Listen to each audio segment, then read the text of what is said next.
Ladies and gentlemen, Psalms 5. It says this: Hear my voice, O my King, O my God. Hearken unto my cry. Unto you I will pray. My voice you will hear in the morning, O Lord. In the morning I will direct my prayer to you and will look up. For you are not a God that has pleasure in wickedness, neither shall evil dwell with you. The foolish shall not stand in your sight. You hate all workers of iniquity. You shall destroy them that speak leasing. The Lord will abhor the bloody and deceitful man. As for me, I will come into your house in the multitude of your mercy. In your fear I will worship towards your holy temple. Lead me, O God, in your righteousness because of my enemies. Make your way straight before my face. For there is no faithfulness in their mouth. Their inward part is very wickedness. Their throat is an open sepulchre. They flatter with their tongue. Destroy them, O God. Let them fall by their own counsels. Cast them out in the multitude of their transgressions, for they have rebelled against you. But let all those that put their trust in you rejoice. Let them ever shout for joy, because you defend them. Let them also that love your name be joyful in you. For you, Lord, will bless the righteous. With favor you will compass him as with a shield. First of all, in the beginning of the day, the morning, David calls out to the Lord. For those of you who believe in spiritual birth, you'll understand morning is the beginning of your second life. Instead of at the end of your life looking to God, the beginning. The other thing that's interesting here is David talks about the Lord destroying the wicked because he doesn't tolerate them. In truth, the wicked destroy their own self. Think about it this way. If you plot and plan evil, according to David here, he says, their throat is an open sepulchre. If your throat or your mouth, what comes out of your mouth is death, then obviously you abide in death. And if you abide in death, you'll die. It's that simple. So,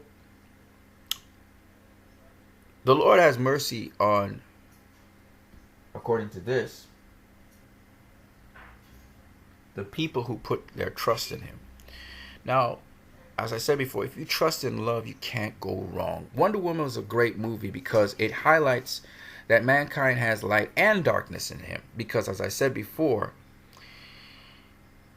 mankind is not all evil. Mankind has evil in him and good. But God wants mankind to be good. So,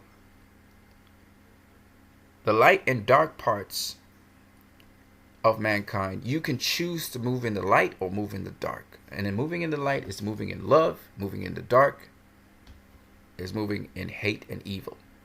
And evil will destroy you. See, God don't have to destroy you. Evil will destroy you in and of itself. Its end is death. To choose life, choose God, choose love, choose Christ. So, I just wanted to share that with you guys before I go into Wonder Woman. An awesome movie, by the way. Has a lot of depth to it. People just don't realize it. Wonder Woman now one of the top 20 highest grossing movies ever, according to Anna Dumarog, okay, of Screen Rant. What's so awesome about this is yesterday I showed you the box office for Wonder Woman, and I showed you the domestic totals for it, and it was in the 21st spot. That's because it was estimated that Wonder Woman would make $408.9 million. But in an article by,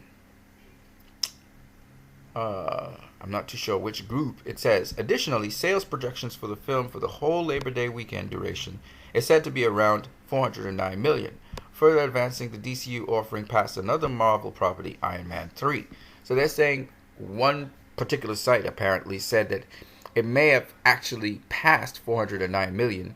All it had to do was pass $409 million and $13,000, and it would have passed Iron Man 3. So if that's so, that would be even more fantastic news. Of course, Box Office Mojo doesn't agree. over the domestic weekend. We'll see. But it officially makes the film the 5th biggest superhero movie in North America, behind the Avengers, Avengers Age of Ultron, Dark Knight, and Dark Knight Rises, if it is the 20th highest grossing movie ever domestically. Regardless, once Warner Brothers keeps this thing in theaters, it's definitely going to be that. All right? And that is huge, ladies and gentlemen. Huge. Huge. I can't tell you how huge that is. All right?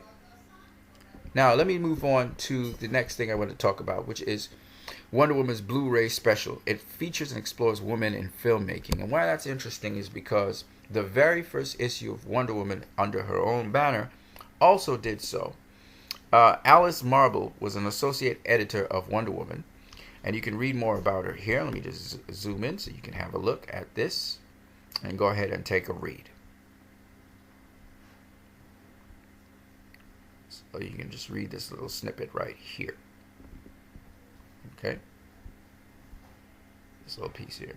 So I'll give you a little time. Or you can freeze frame this picture and get through with that. And if you want to read the rest of this piece here inside of here, I'll just scroll it down a little bit. So here you go. And you can always freeze frame it.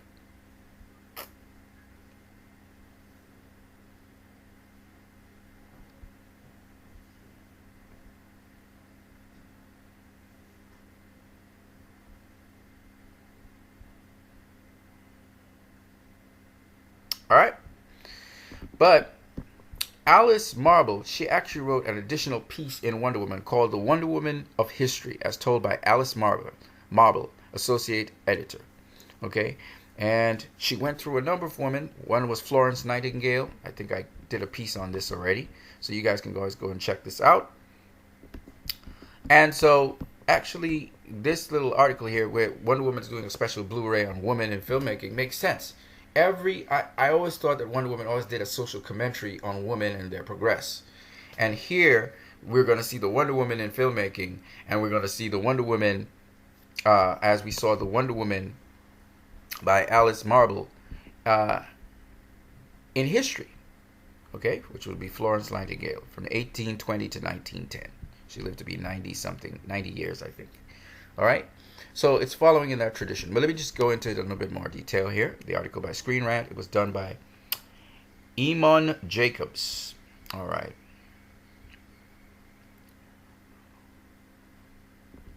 All right, so here it is. The woman behind the camera. Meet the woman behind the camera as they welcome a group of aspiring filmmakers on set for an exclusive once-in-a-lifetime experience. So we're going to hear from other women filmmakers, other directors about this. So I wanted to share that with you guys. Now I have another thing I have to talk to you guys about. So let's get into it. That leads to Wonder Woman's success is so good that might translate into Justice League definitely. And I think it was either comicbook.com or some other article. They showed the Justice League logo this time with the DC logo with it, as you can see right here. Which is pretty awesome looking. Let me see if I can zoom it in. Maybe it's going to be too big. All right. But what I want to share with you guys here is that follows with comics. The New 52 comics had the DC logo here, and then you see the Justice League right here. All right, so the Justice League and the DC logo to the left and the top. And even in the Rebirth series, we see that same thing. The DC logo to the top here and Justice League. So there is a design like that. All right, here's another version of the design you see here. It's really good.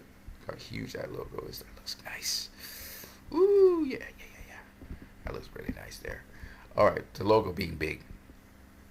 Now, honestly speaking, though, I prefer the Justice League logo by itself. So I really like this logo. This is my favorite, really. I like it's just simple. There's no DC anywhere in the equation. And there is also a precedence for this.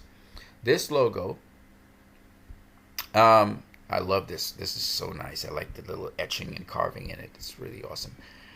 This logo, the Justice League logo that you see here, has actually been in Justice League animated cartoons. So you had the Justice League, and this is how it looked. As you can see, it follows that tradition right there. Literally. In every single way. All right. And then It's also in Justice League Action. There's no DC logo. There's a little DC logo down below, but for the most part, there's no DC logo there. You don't see a DC logo. It's just Justice League Action, which is really awesome. And it's the same thing for Justice League Unlimited. Sorry, Justice League Unlimited. You can see the design is pretty much like this Justice League design here, with the light flying through it as well. Right? So I prefer the logo to be like this, to be honest with you.